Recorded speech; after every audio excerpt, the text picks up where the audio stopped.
جی ہاں دوستو، آج ہم جس فلم کے بارے میں بات کرنے جا رہے ہیں وہ فلم جو ہے وہ تھرل، ایکشن اور انتقام سے بھری ہوئی ہے۔ اگر آپ ایکشن، تھرل اور انتقام سے بھری ہوئی کوئی فلم دیکھنا چاہتے ہیں تو یہ فلم آپ کے لیے بہترین ہے۔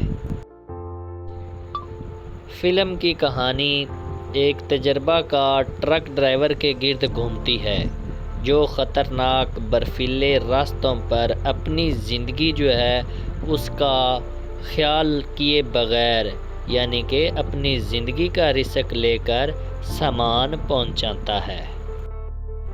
لیکن اس بار اس کا جو سفر ہے وہ صرف آئس روڈ پر ہی نہیں بلکہ اس کے دل میں جو انتقام ہے اس کا حساب بھی اس کو لینا ہے۔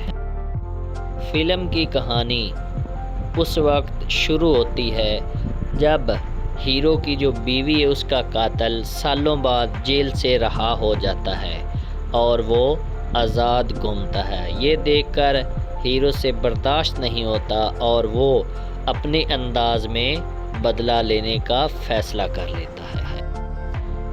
برفانی طوفان، ٹرکوں کا پیچھا، ہائی وولٹیج ایکشن اور جذباتی موڈ سب کچھ اس فلم کا حصہ ہیں۔ یہ صرف ایک ٹرک ڈرائیور کی کہانی نہیں بلکہ ایک ایسے شخص کی کہانی ہے جو قانون سے نہیں بلکہ انصاف سے لڑ رہا ہے۔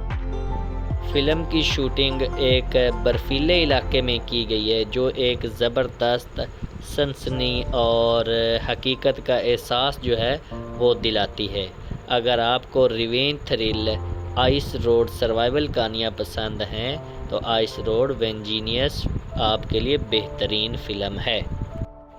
اس فلم کا خلاصہ یہ ہے کہ اگر ایک عام غریب انسان بھی حق اور سچ پر ہو تو اس کے سامنے بڑے سے بڑا دشمن بھی ہار جاتا ہے، یعنی کہ جو جیت ہے وہ ہمیشہ سچ کی ہی ہوتی ہے۔